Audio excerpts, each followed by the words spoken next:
et il y a des gens qui me traitent d'escroc, d'arnaqueur et tout. Franchement, je sais pas vraiment les périodes sur lesquelles j'étais pas accessible. Beaucoup de gens essaient de me joindre au téléphone. Soyez rassurés que j'ai fraudé le pire dans les périodes vraiment dépressives que j'ai eu à confronter mentalement. Ça n'allait pas. Rassurez-vous, Adama Kanté ne s'est pas suicidé, mais c'est tout comme. Cité dans Forbes Under 30 comme l'un des jeunes entrepreneurs les plus prometteurs, espoir de tout un continent, il est aujourd'hui devenu le désespoir de toute une génération. Adama Kanté peut-il s'en sortir? Va-t-il s'en sortir? Que vont devenir les milliers de jeunes qui ont cru et qui croient en lui? Dans cette vidéo, je vais te donner des astuces pour éviter le piège dans lequel Adama Kanté est tombé.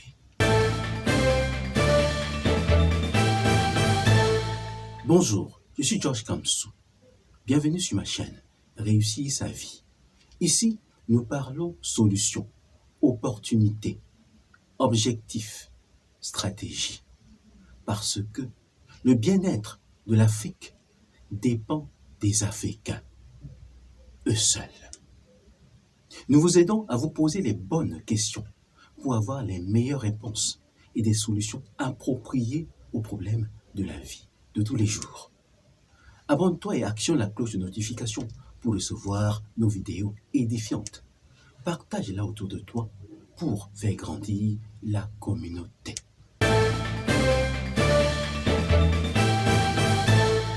Tout le monde veut réussir. Seulement, vouloir c'est une chose, pouvoir c'est toute une autre.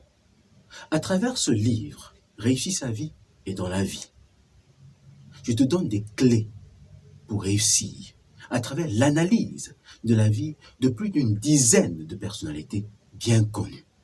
Ce livre est disponible pour le moment tout simplement sur commande à 15 000 francs CFA. Par ailleurs, si vous êtes au Cameroun, personnalisez vos objets chez nous. Porte-clés, casquettes, polos, t-shirts et bien d'autres. Profitez en ce moment de notre offre spéciale Fête du Travail 2023. Grande qualité à petit prix.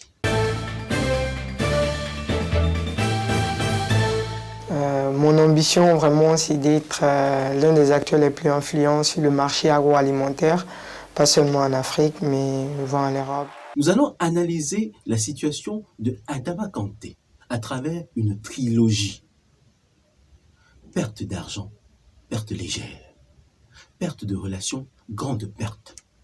Perte de soi-même, perte irréparable. Pour ceux qui ne le savent pas, Adama Kanté est un jeune entrepreneur agropastoral qui a commencé à 14 ans.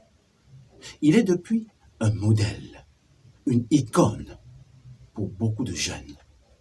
Seulement, il est aujourd'hui recherché parce qu'on l'accuse d'avoir disparu, d'avoir fui avec l'argent des investisseurs.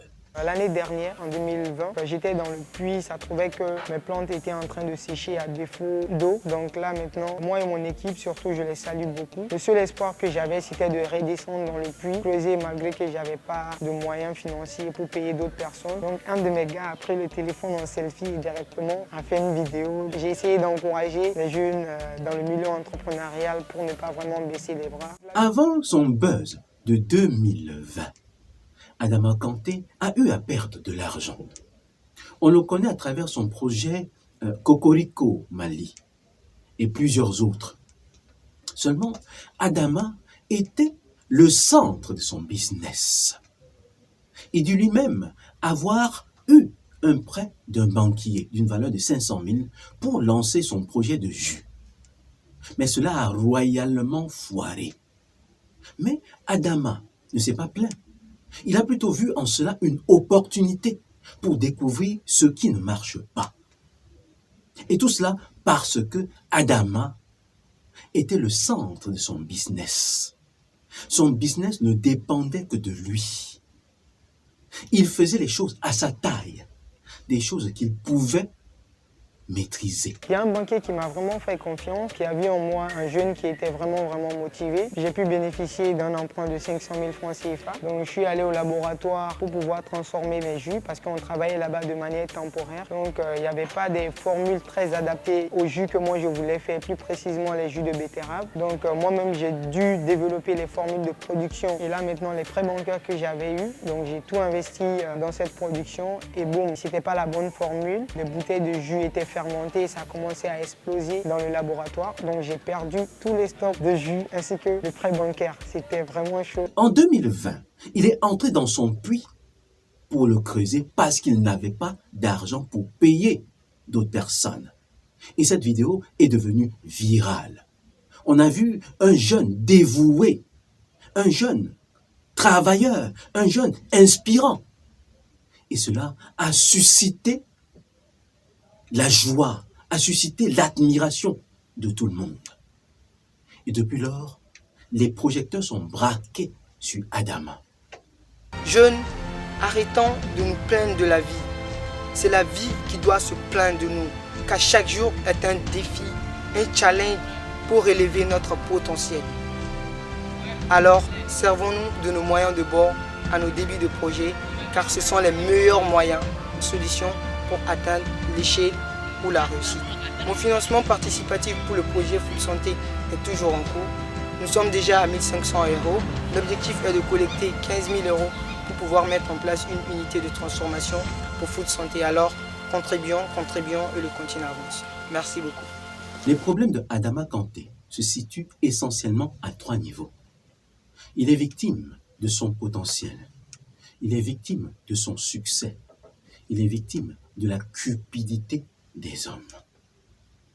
Au niveau du potentiel, l'une des erreurs de Adama Kanté a été non seulement d'ouvrir son capital aux investisseurs, mais aussi d'accroître le nombre de ses entreprises. Il s'est trouvé au niveau de la production, de la transformation, de la distribution, au même moment. Ce qui a fait que le centre d'intérêt de son business s'est déplacé de lui vers d'autres personnes. Il n'avait plus la capacité de diriger son business. Il était donc obligé de confier des responsabilités importantes à d'autres personnes. Et elles l'ont coulé. Le centre d'intérêt de Adama n'était plus véritablement la réussite de son business, mais de manière inconsciente.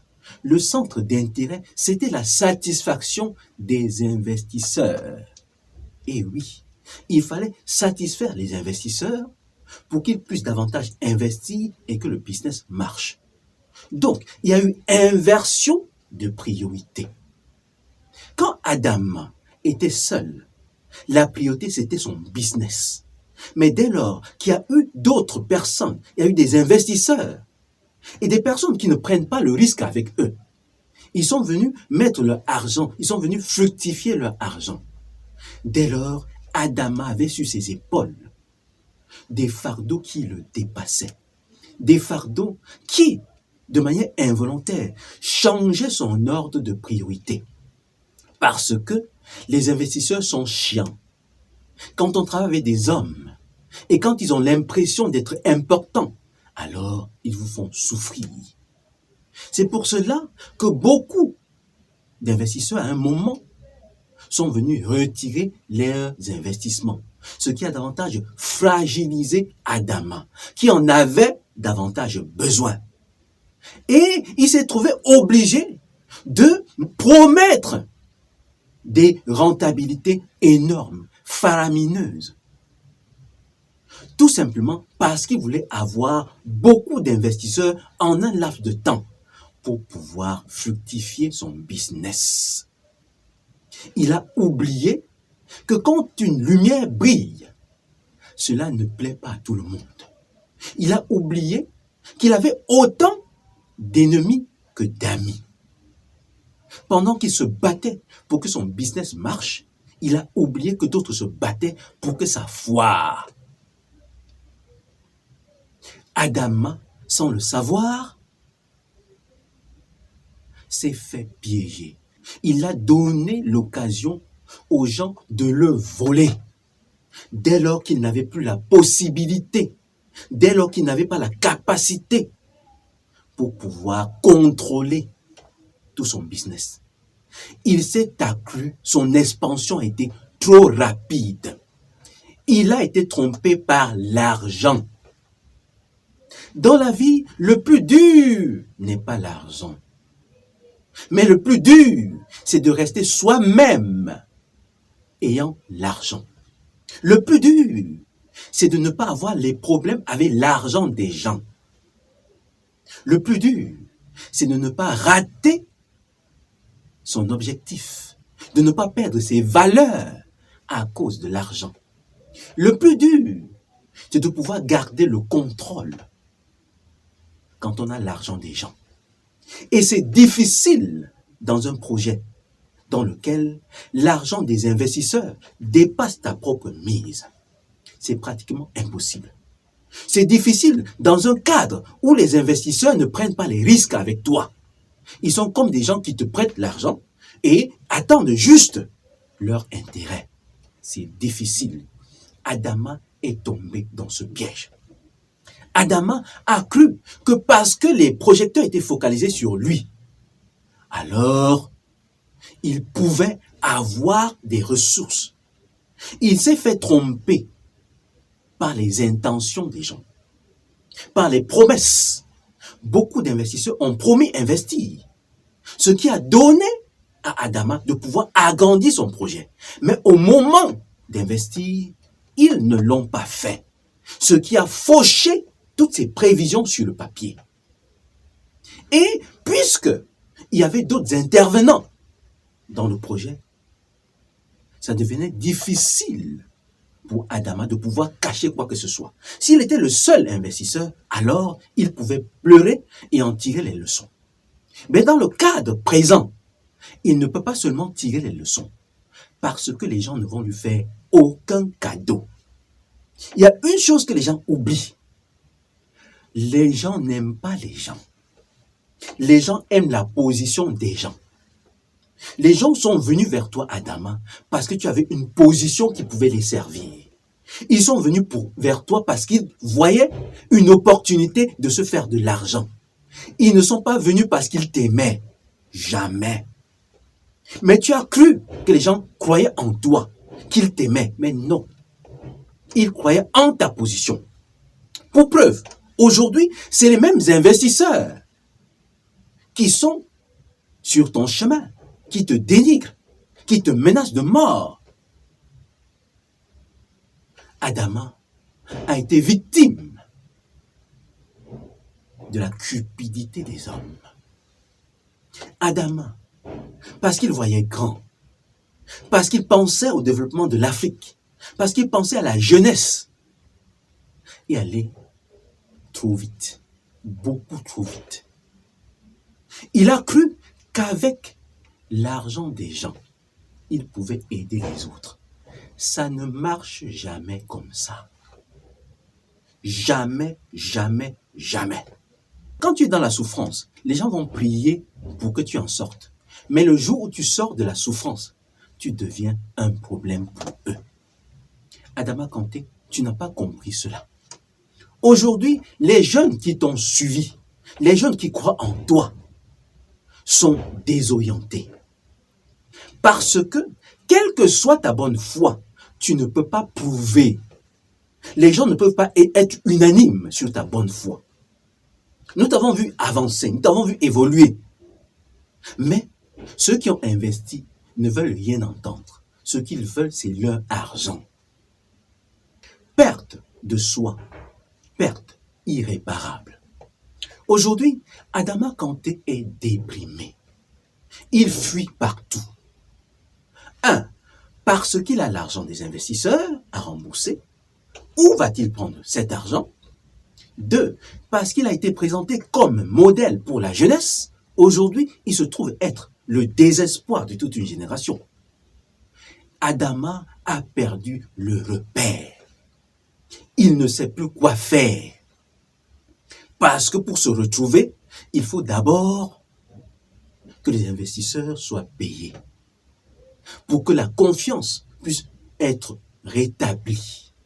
Mais où va-t-il prendre de l'argent? Puisque pour que son business avance, il lui faut de l'argent.